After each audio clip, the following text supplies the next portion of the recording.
अस्सलाम वालेकुम नाज़रीन, आप यूट्यूब चैनल देख रहे हैं। मैं इमरान ख़ान हूँ। सबसे पहले तो आप अपने दिमाग में ये रख लें कि PMLN की जो हुकूमत बनने जा रही है इसका मुस्तकबिल कोई रोशन नहीं है। देखें, जब पहले PDM ने हुकूमत बनाई थी तो इमरान ख़ान साहब को इक़्तिदार से निकाल कर हुकूमत बनाई थी। उस वक्त 13 जमातों ने इस इत्तेहाद को ज्वाइन किया था और वो 13 जमातें वो थीं जो सारी इमरान खान के मुखालिफ थीं। कुछ जमातें उनमें से इमरान खान के इत्तेहादी भी थे, वो भी छोड़कर चले गए, जिनमें काफ लीग और MQM सर फहरिस्त थे। बलूचिस्तान अवामी पार्टी भी उसका हिस्सा थी।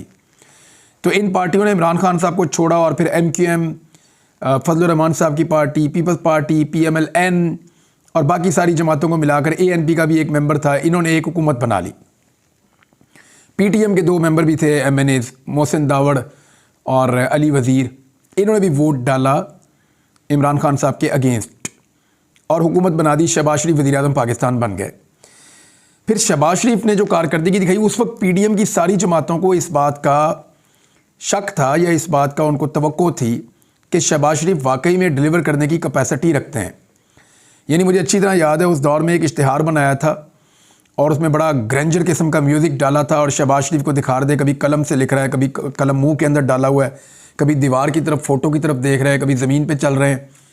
तो अजीबोगरीब बना के दिखाया कि जैसे जेम्स बॉन्ड है, उनकी हुकूमत बनने जा रही है। और पता नहीं शहबाज शरीफ बहुत बड़े इकोनॉमिस्ट हैं, बहुत तजर्बाकार हैं और मुल्क को कहाँ से कहाँ ले जाएंगे। फिर लोगों ने देखा कि शहबाज शरीफ ने जिस रफ्तार के साथ इस मुल्क को तबाह किया, यानी मुल्क का पूरा सियासी कल्चर तबाह कर दिया, जो अपोजिशन थी उसको दीवार के साथ लगा दिया, ख़वातीन को मारा, उनके ऊपर टॉर्चर किया, बदतरीन आंसू गैस की शेलिंग हुई, गिरफ्तारियाँ, रिकॉर्ड गिरफ्तारियाँ शहबाज शरीफ के दौरे हुकूमत में हुई। पाकिस्तान की सियासी तारीख़ में कभी भी किसी सियासी जमात की इस तरह गिरफ्तारियाँ नहीं हुई जैसे शहबाज शरीफ के दौर में गिरफ्तारियाँ हुई हैं। और उन गिरफ्तारियों के बाद जो ब्रूटल वाक़यात हैं, यानी चादर और चार दीवारी की तकद्दुस को शहबाज शरीफ साहब ने पामाल किया, लोगों को मारा, ये तो वो सारी चीज़ें हैं जो सियासी इंतकाम के ज़ुमरे में आ जाती हैं। सैकड़ों मुकदमात कायम कर दिए शहबाज शरीफ ने ही मेरे ऊपर, और शहबाज शरीफ के दौरे हुकूमत में ही मेरे ऊपर, अरशद शरीफ के ऊपर, साबिर शाकिर के ऊपर और दीगर सहाफ़ियों के ऊपर, समी इब्राहिम साहब के ऊपर और दीगर हमारे सिद्दीक जान के ऊपर और दीगर सहाफ़ियों के ऊपर, मैं सबके नाम नहीं ले सकता, माज़रत चाहता हूँ। सहाफ़ियों पे बदतरीन मुकदमात दर्ज किए गए और बदतरीन हालात का सहाफ़ियों ने सामना किया। सहाफ़ियों को उठाकर गायब किया गया, उनको टॉर्चर किया गया, उनकी हालत को ख़राब किया गया। ये सारा कुछ शहबाज शरीफ के दौर में हुआ। तो आज़ादी इज़हार राय नहीं थी, सियासी बदला इंतकाम अपने उरूज पर था। और फिर शहबाज शरीफ ने पाकिस्तान की आवाम से बदला भी लिया। बदला ऐसे लिया कि शहबाज शरीफ ने इकॉनमी को बुरी तरह तबाह बर्बाद कर दिया।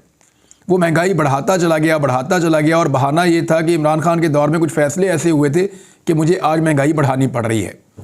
फिर शहबाज शरीफ के अपने जो 2 बड़े अहम इकोनॉमिस्ट थे, जिनमें एक उनका वज़ीर ख़ज़ाना भी रहा, मिफ्ता इस्माइल, उसने पोल खोल दिया और उसके बाद मोहम्मद ज़ुबैर ने पोल खोल दिया। उन्होंने बताया कि इमरान खान के दौरे हुकूमत में कोई डिफ़ॉल्ट का ख़तरा नहीं था, ये झूठ बोल रहे हैं। इमरान खान के दौरे हुकूमत में किसी किस्म की इकॉनमी बर्बाद नहीं हो रही थी, ये झूठ बोल रहे हैं।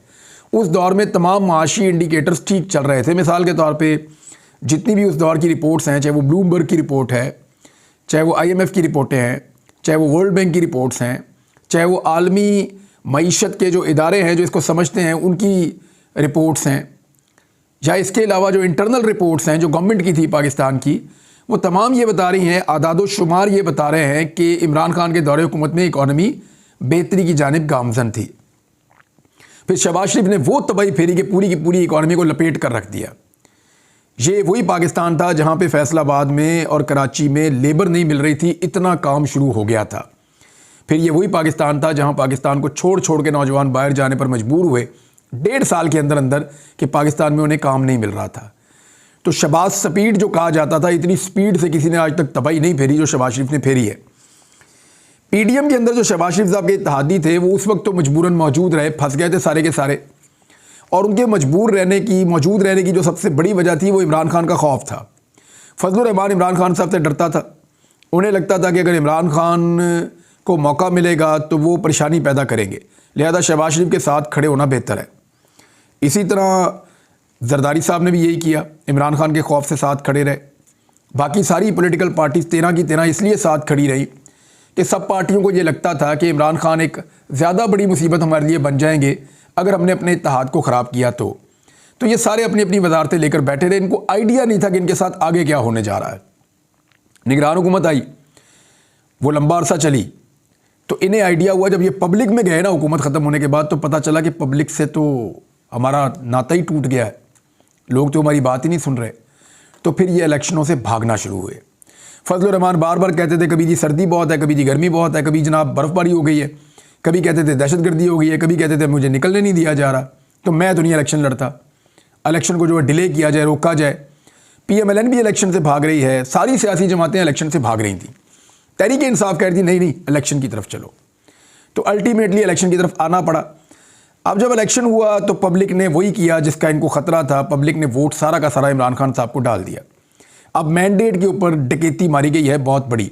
एक मिसाल मैं आपको भी और सुना देता हूँ, ये ज़रा मिसाल आपके सामने रखना इसलिए ज़रूरी है कि रोज़ाना आपको एक दो मिसालें बताएंगे तो आपको पता चलेगी। लाहौर से ज़हीर अब्बास खोखर साहब भी अपना इलेक्शन जीत गए थे, और क्योंकि मरीम नवाज़ वज़ीर आला पंजाब बन रही हैं तो उनको किस तरह सीटें जितवाई गई हैं। शबीर गुज्जर जिसने अपनी सीट जीती 27,000 की लीड से, बहुत बड़ी लीड से अपनी सीट जीती इन्होंने। जो फार्म 45 हैं वो सारे के सारे मैंने आज देखे हैं। फार्म 45 के मुताबिक जो इनको वोट पड़े हैं वो 54,108 हैं, और जो इनका मुखालिफ है उसको वोट लगभग 27,000 के करीब पड़े हैं, यानी उसके वोट आधे हैं इनके मुकाबले में, जो दूसरे नंबर पे आ रहा था, और उसको जिता दिया, इनको हरा दिया फॉर्म 47 के अंदर। ये धांधली की गई है शबीर गुज्जर के साथ। टोटल वोट जो कास्ट हुआ हल्के में वो 99,000 कुछ है, और उसमें से 54,000 एक बंदे ने ले लिया, यानी सारी जमातें मिलकर इतने वोट नहीं ले सकी जितने वोट अकेले पाकिस्तान तहरीक इंसाफ के उम्मीदवार ने लिए, बल्कि उससे भी कोई 5,000 वोट ज़्यादा लिए। इसके बावजूद उसको हरा दिया गया। अब ये भी मुकदमा चल रहा है। तो इस तरह और बहुत सारे हैं कि मरीम नवाज़ को बनाना है जनाब, बनाना है उसको वज़ीर आला पंजाब बनाना है, तो ज़िद पूरी कर लें, बना लें, आप कर लें, बना लें। आपको ऑडियोज़ और वीडियोज़ के अलावा कुछ नहीं मिलेगा इस हुकूमत में। तमाम ब्यूरोक्रेट्स की ऑडियोज़ और वीडियोज़ बन जाएंगी। वो ज़हनी तौर पे इस बात के लिए तैयार रहें, तमाम सियासतदान भी इस बात के लिए तैयार रहें। यहाँ पंजाब में रहने वाले सहाफ़ी और जितने लोग जो है वो काबिल ज़िक्र हैं, वो सारे तैयार रहें कि उनकी ऑडियोज़ और वीडियोज़ बन सकती हैं, क्योंकि मरीम नवाज़ ने हमेशा ये क्लेम किया है कि मेरे पास बड़ी ऑडियोज़ और वीडियोज़ होती हैं, और वो ये कहती भी रही हैं और धमकाती भी रही हैं इसके बारे में कह कर। तो अब आ जाएँ उस बात की तरफ जिसकी मैं आपसे जिक्र कर रहा था कि इन सब ने जब ये देखा कि दोबारा हुकूमत आ रही है और बड़ी कमज़ोर हुकूमत आ रही है, और बहुत बड़ा धांधला करके इस वक्त नवाज शरीफ को किसी तरह उस पोजीशन में लाया जा रहा है कि ये हुकूमत बना ले किसी तरह, लेकिन सबको वोट डालना पड़ेगा। आज अगर नवाज शरीफ को अकेला छोड़ा जाए ना कि हुकूमत बनाओ, तो कभी नहीं बना सकते।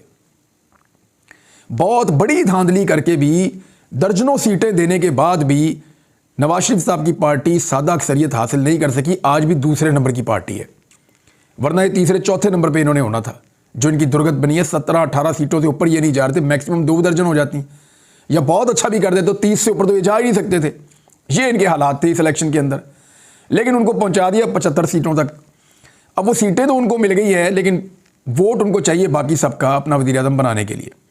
तो नवाज शरीफ साहब को तो बिग नो कह दिया गया, जनाब आप तो नहीं है। तो उन्होंने कहा जी मेरी बेटी को बना दें फिर पंजाब का वज़ीर आला, तो वो उनकी ख्वाहिश पूरी की जा रही है। लेकिन उनकी बेटी के ऊपर भी एक तलवार लटकाई गई है महर शराफत अली की सूरत में।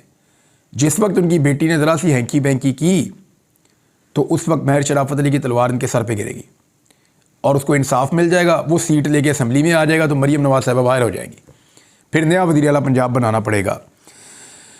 अब आ जाए इस बात के ऊपर कि शहबाज शरीफ का तजर्बा जब दोबारा करने का फ़ैसला किया गया इस निज़ाम की जानिब से, तो जिन लोगों ने पहले शहबाज शरीफ का साथ दिया था उन्होंने हाथ खड़े कर दिए। उन्होंने कहा भाईजान अगर इस साइंसदान को आपने बनाना है ना वज़ीर आज़म पाकिस्तान, तो हमारे हाथ खड़े हैं। इस आदमी ने पहले बहुत बेइज्जती कराई, हम पब्लिक के अंदर गए, बड़ी मुश्किलों से जान बचा के, बड़ी मुश्किलों से पब्लिक की मिन्नत तरला करके और धांधली करके हमने ये सीटें ली हैं। अगली दफ़ा तो लोगों ने हमें धांधली भी नहीं करने देनी, जो शहबाज शरीफ साहब ने दुर्गत बना दी थी सबकी। यानी पीपल्स पार्टी का बेड़ा गर्क करवा दिया शहबाज शरीफ ने, अपनी पार्टी का बेड़ा गर्क करवा दिया, फजल रहमान की पार्टी का बेड़ा गर्क करवा दिया, ANP को फारिग करवा दिया, MQM को, सारी जमातों को करवा दिया। MQM की कमेटी इस तरह निकल गई कि पीपल्स पार्टी को एक लिमिट से आगे नहीं जाने देना था, ये तय हो चुका था। तो वो जो सीटें थी कराची वाली, वो किसी को तो देनी थी पाकिस्तान तहरीक इंसाफ से छीन कर। तो उसके लिए MQM के सारे दलों को इकट्ठा करके उनको वो सीटें दे दी गई। हालांकि ज़्यादा सीटें वहाँ से, बल्कि ज़्यादा क्या मैक्सिमम सीटें वहाँ से जो जीती है वो पाकिस्तान तहरीक इंसाफ जीती है। लेकिन MQM की झोली में सीटें डाल दी गई 1.5 दर्जन के करीब, उससे कम है थोड़ी। तो वो सीटें जो MQM को मिली हैं उसकी बुनियाद के ऊपर अब वो वजारतें मांग रहे हैं। और MQM को इस बात का आइडिया है कि वो तो जीते ही नहीं, ना उनकी कोई पॉलिटिक्स है, तो चलो जो दाव लगता है वो ले लेते हैं। MQM को तो 5 दिन के लिए वजारत मिले तो 5 दिन के लिए भी ले लेते होते हैं। उनका इससे कोई ताल्लुक नहीं है कि सियासी उसूल क्या होता है। उनका सियासी उसूल है इक़्तिदार के अंदर रहो और इंजॉय करो। और कराची के लोगों की जो हालत है वो आपके सामने है। तो अब MQM ने क्या किया, उन्होंने तो वजारतें मांग ली हैं, उनको 3 से 5 वजारतें दी जाएंगी जो फार्मूला तय हो रहा है उसके मुताबिक। और दूसरी जानिब वही सारे हीरे जो नवाज शरीफ और शहबाज शरीफ के इर्द गिर्द हैं उनको वजारतें दी जाएंगी। पीपल्स पार्टी कह रही है जी हमने वजारतों का हिस्सा नहीं बनना, हमने वजारतें नहीं लेनी। फजलुर रहमान साहब कह रहे हैं कि जनाब मैं इंतखाबी नताइज मुस्तरद करता हूँ, ना हुकूमत का हिस्सा बनेंगे ना वज़ीर आज़म को वोट देंगे। अब फजलुर रहमान शहबाज शरीफ को वोट नहीं देगा, ये बात आपको समझ आ रही है? इसका मतलब क्या है कि फजलुर रहमान को आइडिया हो गया है कि इस आदमी का साथ दे के इसके गुनाह अपने गले डलवाने वाली बात है। ज़रा इसको आप फिर समझिए। फजलुर रहमान साहब की सियासत पूरी तरह तबाह हो गई खैबर पख्तूनख्वा में, क्योंकि उन्होंने सियासत करनी होती है। और खैबर पख्तूनख्वा के लोग शरीफ ख़ानदान से नफ़रत करते हैं और शरीफ ख़ानदान उन लोगों से नफ़रत करता है जैसे शहबाज शरीफ साहब ने, नवाज शरीफ साहब ने वहाँ जलसा करते हुए पश्तूनों की तौहीन की थी। तो ये जो वजह है इसकी फजलुर रहमान साहब भी समझ रहे हैं कि उनको शदीद नुकसान हुआ शरीफ ख़ानदान के साथ हाथ मिलाने का। तो उन्हें आइडिया हो गया है कि अगर दोबारा फजलुर रहमान साहब को खैबर पख्तूनख्वा में जड़ें पकड़नी है या अपनी पार्टी को मजबूत करना है तो कुछ भी करके शरीफ ख़ानदान से दूर रहना होगा। लिहाजा उन्होंने अभी तक का फ़ैसला, तो उनका ये पता कोई नहीं होता, ये पैंतरा बदल जाते हैं। अभी तक का फ़ैसला तो ये है कि ना हुकूमत का हिस्सा बनेंगे ना ही वज़ीर आज़म को वोट देंगे, ताकि ये इलेक्शन में तो बेड़ा गर्क करवा लिया, ज़िल्लत उठा ली, अगले इलेक्शन में तो कम से कम फजलुर रहमान साहब कहीं पे स्टैंड कर जाएं या कुछ ना कुछ उन्हें मिल जाए। तो ये फजलुर रहमान साहब की स्ट्रेटजी है कि वो भी शहबाज शरीफ से जान छुड़ा रहे हैं। उन्हें पता है कि ये कितना बड़ा साइंसदान है और ये कोई नया तजर्बा करके कोई नया चंद चढ़ा देगा इस मुल्क के अंदर, ये उनको लगता है। अब आ जाएं आप इस बात की तरफ कि पीपल्स पार्टी वजारतें क्यों नहीं ले रही। देखिए, पीपल्स पार्टी आईनी ओहदे तो ले रही है, वजारतें नहीं ले रही। उनको इस बात का आइडिया हो गया कि शहबाज शरीफ की काबीना का हिस्सा बनने का मतलब ये है कि तबाही और बर्बादी का हिस्सा बनना। वो ये जानते हैं कि IMF के पास जाना पड़ेगा थोड़े दिन के बाद। वो ये जानते हैं कि गर्मियों के अंदर बदतरीन लोड शेडिंग होने वाली है। वो ये जानते हैं कि महंगाई का एक तूफ़ान आने वाला है और चीज़ें कंट्रोल नहीं होंगी शहबाज शरीफ से। तो इसलिए वो इस गुनाह बेलज्जत का हिस्सा नहीं बनना चाहते। पीपल्स पार्टी भी अपनी इज्जत बचा रही है कि आइंदा हमने भी इलेक्शन लड़ना है, हमने पंजाब में भी जाना होता है, हमने सिंध में भी इलेक्शन लड़ना है, KP में भी इलेक्शन लड़ना है, बलूचिस्तान में भी इलेक्शन लड़ना है। अगर ये सारा मलबा अपने ऊपर डलवा लेंगे तो हम आइंदा इलेक्शन में कैसे जाएंगे। अब देखें, अगर 5 साल की हुकूमत हो ना तो कोई भी सियासी जमात ओहदे नहीं छोड़ती। ये मैं आपको टेक्निकल बात बता रहा हूँ। अगर फजलुर रहमान को यकीन होना कि ये हुकूमत 5 साल चलेगी शहबाज शरीफ की, तो वो फौरी तौर पे वोट भी डालें और ओहदे भी लें। अगर ये यकीन होना पीपल्स पार्टी को ये हुकूमत शहबाज शरीफ की 5 साल चलेगी तो वो ओहदे भी लेंगे और वोट भी डालेंगे। और मैं आपको आज कह रहा हूँ कि अगर किसी मोड़ पे इनको इस बात का यकीन आ गया ना आने वाले दिनों में कि शहबाज शरीफ 5 साल पूरे कर सकता है, जो लगता तो नहीं है, तो ये फिर ओहदे भी ले लेंगे, वजारतें भी ले लेंगे और प्रॉपर सिस्टम का हिस्सा भी बन जाएंगे। आज फजलुर रहमान और आसिफ अली जरदारी समेत तमाम सियासतदानों को पता है कि ये हुकूमत टिकने वाली और रहने वाली नहीं है।